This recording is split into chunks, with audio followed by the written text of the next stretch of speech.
Halo, selamat malam rekan-rekan sekalian. Di video kali ini kita akan belajar coding dibantu dengan AI.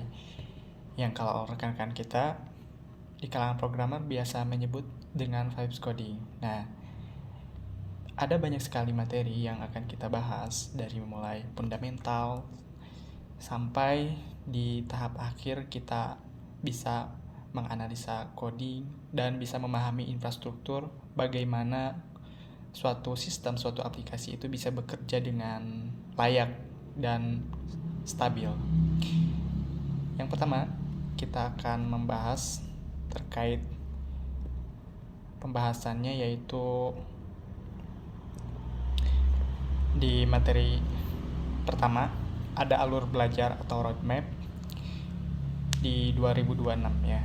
Jadi untuk pembahasan yang akan kita bahas di playlist saat ini sampai akhir itu satu fundamental.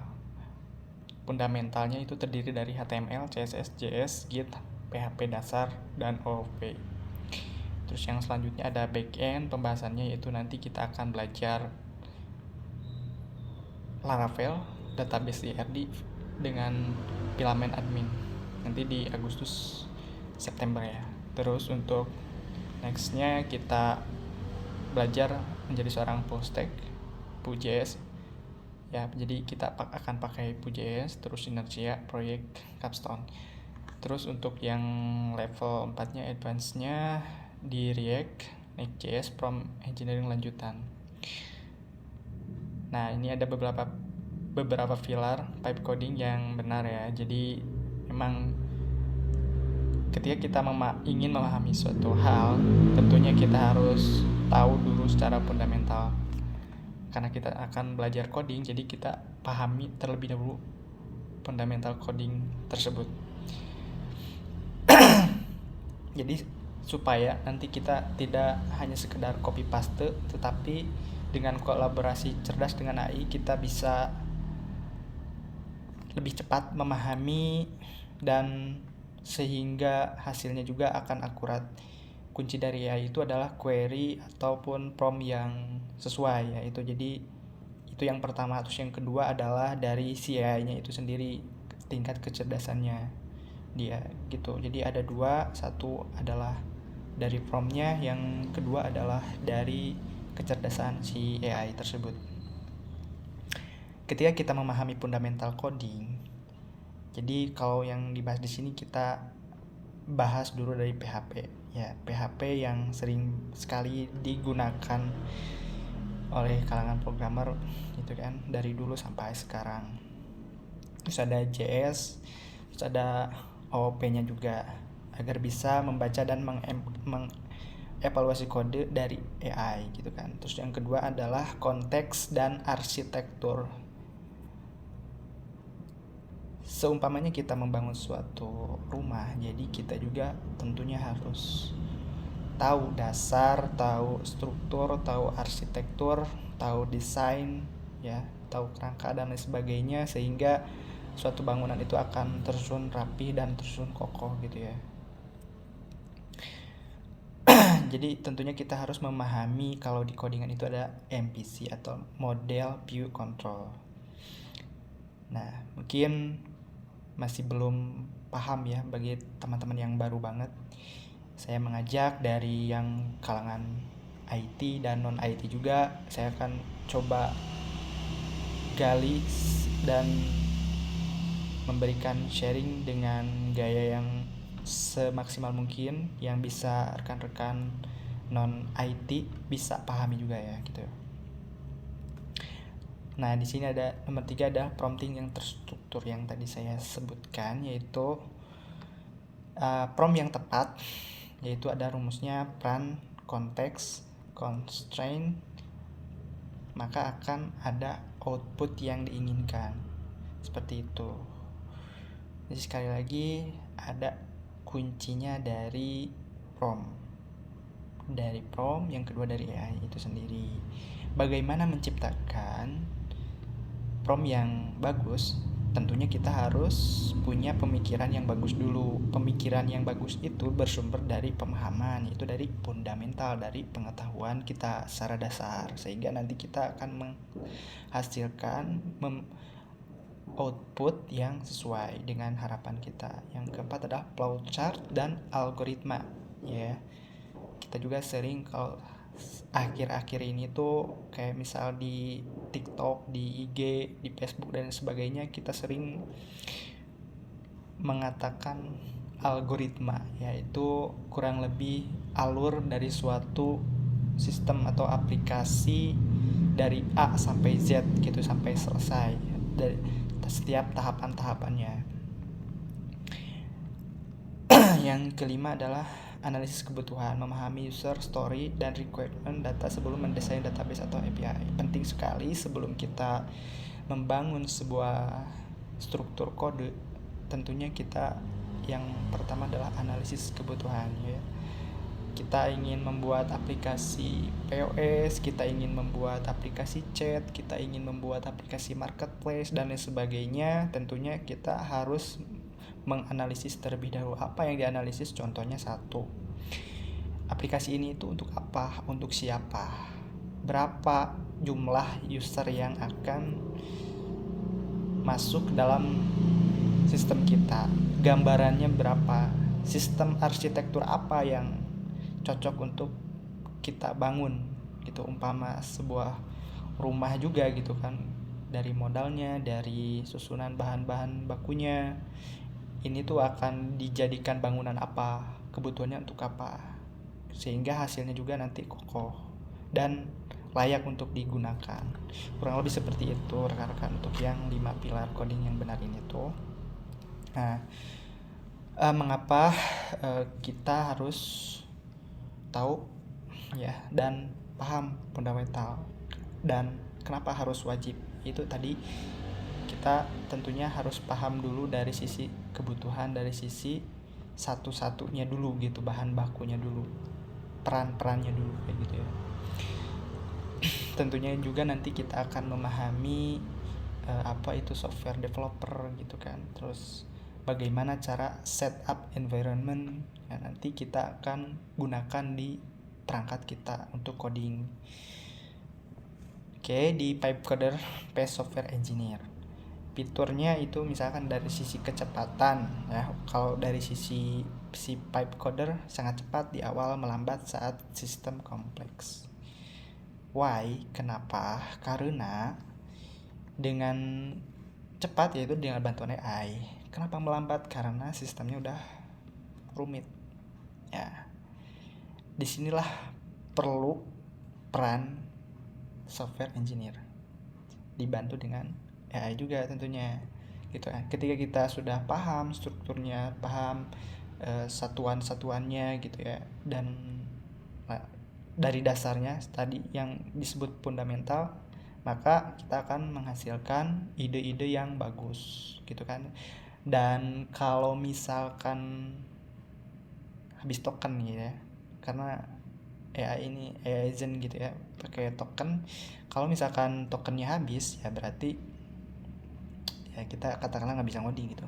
Tapi karena kita tahu dan paham cara penyelesaiannya, kalau meskipun tidak pakai AI gitu kan, pakai AI agent gitu, tentunya setidaknya kita bisa mengatasi itu semua tuh ya. Terus kita juga bisa cari bantuan AI yang nggak secara langsung juga, misalkan pakai ChatGPT atau pakai DeepSeek menggunakan prompting gitu. Itu ya, dari debuggingnya bikin frustasi katanya, memberikan kode yang salah. Ya betul. Jadi kalau misalkan kita tidak tahu juga ini tuh kelas apa gitu ya, ini tuh log apa, errornya dari mana gitu kan, kenapa dia malah bikin error lagi. Nah itu jadi selain AI bisa bikin bener ke coding, tentunya AI juga bisa bikin salah ke codingan gitu ya. Itu dari sisi vibe codernya. Terus untuk kalau kita paham juga dari sisi seorang software engineer-nya, tentunya kita bisa memperbaiki ya, minimal ini ada tag div yang kehapus, nah, kita tinggal tutup gitu ya. Dari skalabilitas, kode berantakan, sulit di maintain, boros token. Nah ini ya tadi ya seperti itulah pipe coder. Kalau dari sisi software engineer-nya, arsitektur rapi, efisien dan mudah dikembangkan gitu ya. Ketergantungan, buntu total tanpa akses ke tools AI. Betul sekali. Jadi kalau misalkan kita kurang paham dari sisi fundamental,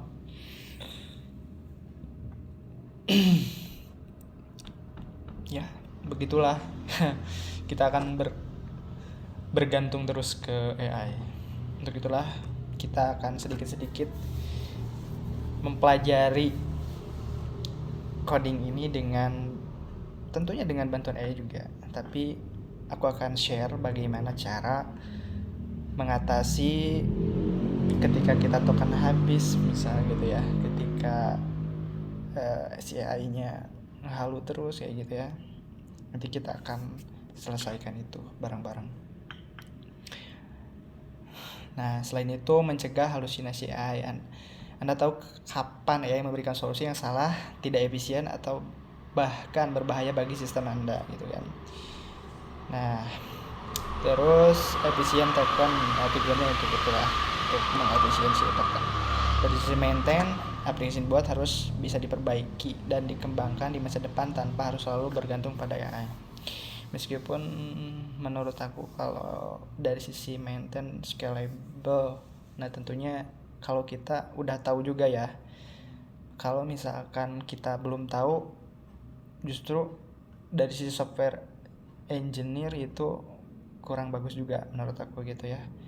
Kenapa? Karena kalau kita udah tahu cara penggunaannya, cara pengembangannya, dibantu dengan ide dari AI juga, itu akan mempermudah. Tapi kalau misalkan sebaliknya kita nggak tahu juga ya, kita hanya vibe coder yang murni banget ya, kita nggak akan bisa.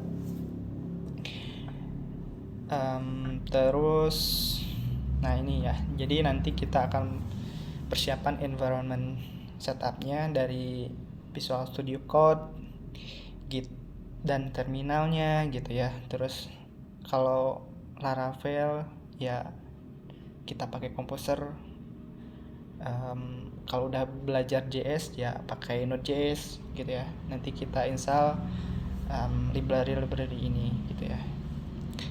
Gitu. Nanti juga tentunya kita akan pakai berapa kode editor selain VS Code. Yang biasa saya pakai juga anti gravity gitu ya, yaitu bisa membantu kita dalam penyelesaian coding. Nah, mungkin itu urutan-urutan yang akan kita bahas di pertemuan selanjutnya. Nanti gambaran untuk materi selanjutnya di ini ya, atau kita bahas sekarang aja deh ya, supaya langsung nyambung ya. Ini ketiga, ini kita akan bahas aja sekarang ya. Oke. Ibarat sebuah bangunan rumah, fundamental itu harus kita miliki ya. Ketika kita akan membangun sebuah rumah, kita harus paham bagaimana menyusun fondasi, membentuk tembok yang bagus ya, kuat gitu kan.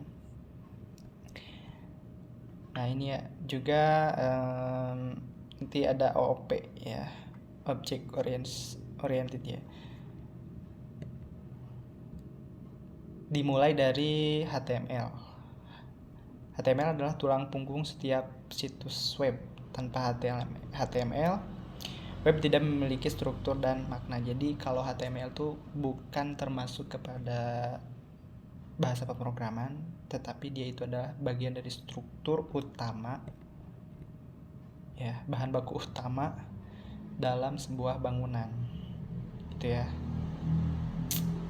Nah, kurang lebih contoh dari HTML itu diawali dari tag ini ya.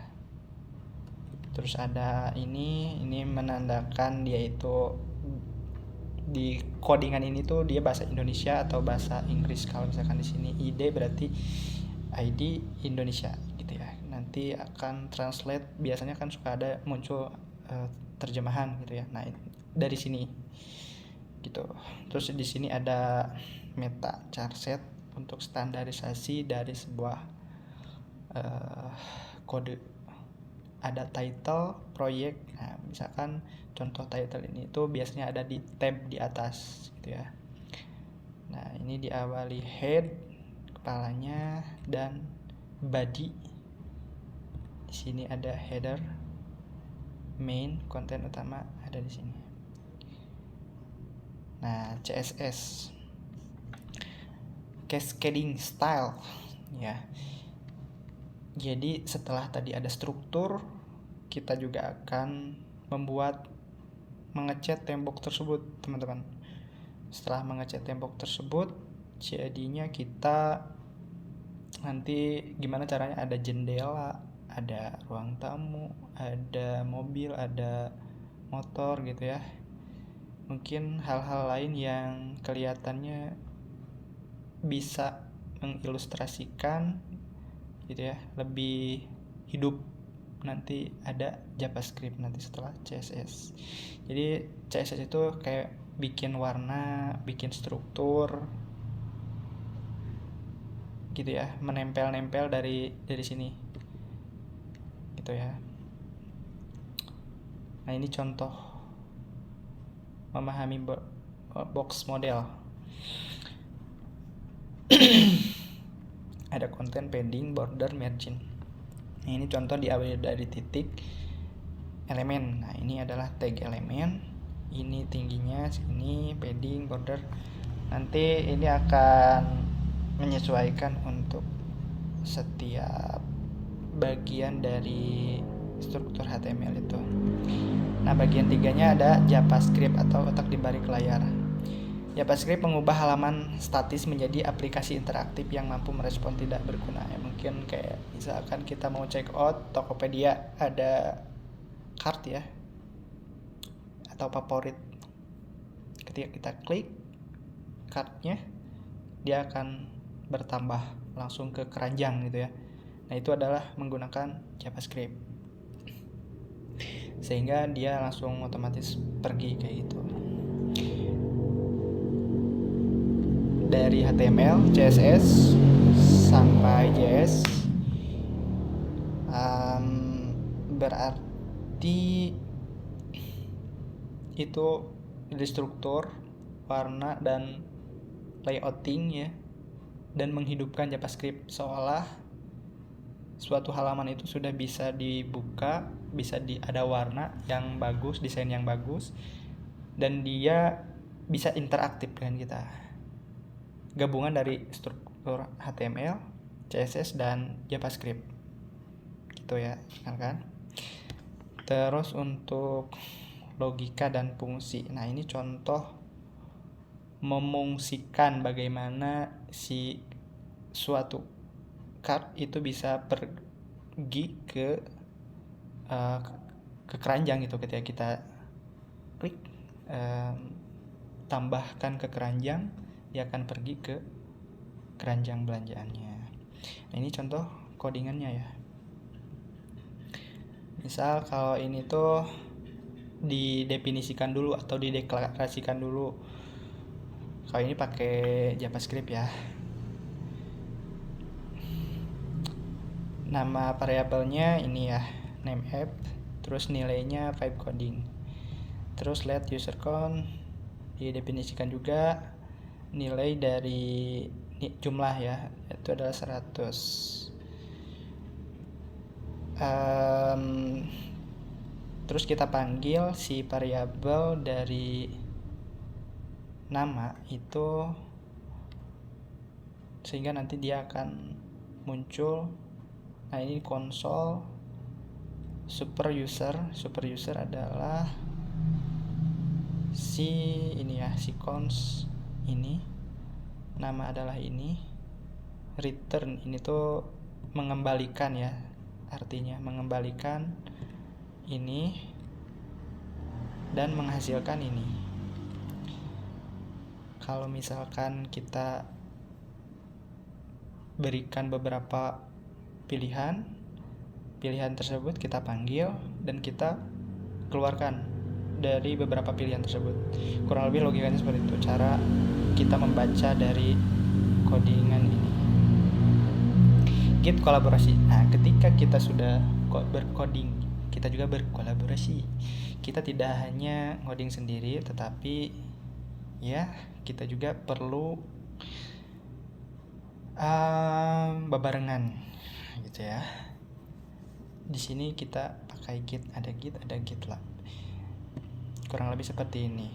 Misalkan ada apa ya kalau ini alpha. Ini bisa dikatakan kayak gini aja deh. Si alpha ini ada alpha, ada beta, ada release. Jadi tahapannya kayak misal di lokal, terus masuk ke staging, masuk ke production. Kayak gitu kalau istilah dari tim kita yang biasa ngoding ya. Kalau di sini alpha, beta, release ini versi sih mungkin ya. Nah, fitur A, fitur B. Gitu. Nah, mengerjakan fitur-fitur tersebut ini dikerjakan bareng-bareng. Si A, si B, si C ngerjain fitur yang profile, si C mengerjakan fitur yang favorit dan seterusnya. Nah, setelah itu nanti disatukan. Kurang lebih seperti itu. Ini adalah gambaran perintahnya, ini untuk inisialisasi, ini untuk add, itu untuk menambahkan. Git commit ini tuh kalau misalkan kita sudah setuju dengan perubahan dan kita kirim push ke origin atau tempat yang ada di GitHub. Nah, terus ada PHP ya. Di sini kita udah mulai beranjak ke sistem yang sudah bisa dipakai. Jadi tadi HTML, struktur HTML, style ya, CSS, terus JS, dan di sini ada PHP. Kenapa pilih PHP? Karena ya semua pemrograman mungkin menurut aku mayoritas belajar PHP dulu gitu ya. Sebelum ke JavaScript, sebelum ke Golang, sebelum ke yang lain-lainnya gitu. Karena kalau misalkan kita udah belajar dari situ fundamentalnya dapat ya, belajar ya bahasa pemrograman yang lain juga kita masuk lah gitu. Konsepnya tuh kayak gimana? Konsepnya tuh dia ada namanya kelas dan ada juga namanya objek untuk meningkatkan keterbacaan dan penggunaan ulang kode. Misal diawali PHP itu diawali dengan tag seperti ini ya. Kalau tadi HTML seperti ini ya. Kalau style seperti ini. Kalau JS dideklarasikan dulu seperti ini. Kalau PHP seperti ini. Itu ya, setiap bahasa pemrograman beda-beda. Nah, ini kita buka kelas namanya developer. Kita kasih public nama, public bahasa. Kita buat logic function. Dari nama ini this name gitu, this nama kita kasih nilai n. Bahasa B kita panggil return nama, sedang, coding, dan bahasa, maka akan menampilkan developer Budi PHP. Kurang lebih seperti itu tadi, kayak yang JS juga ya. Kita udah menemukan dua persamaan antara JS dan PHP. Cara membaca pertama definisi variabel dulu gitu, deklarasinya, terus kita bikin suatu fungsi namanya. Fungsi itu kita panggil dan dia akan menghasilkan ini seperti ini. Mungkin masih agak pusing, gak apa-apa, kita terus belajar, pasti diawali dengan pusing gitu. Nah, mungkin itu dulu, segitu dulu ya rekan-rekan sekalian untuk pembukaan di materi pertama Setelah tadi kita bahas dari sisi mempelajari fundamental, kenapa penting banget yaitu kita supaya paham penyelesaian secara mandiri. Oke rekan-rekan sekalian, mungkin kita akhiri di sesi pertama ini. Terima kasih sudah mengikuti. Kalau ada pertanyaan silakan bertanya di kolom komentar. Jangan lupa bantu saya untuk mengembangkan channel ini. Mudah-mudahan bisa bermanfaat buat saya pribadi dan buat rekan-rekan sekalian. Terima kasih, selamat malam, sampai jumpa di pertemuan selanjutnya.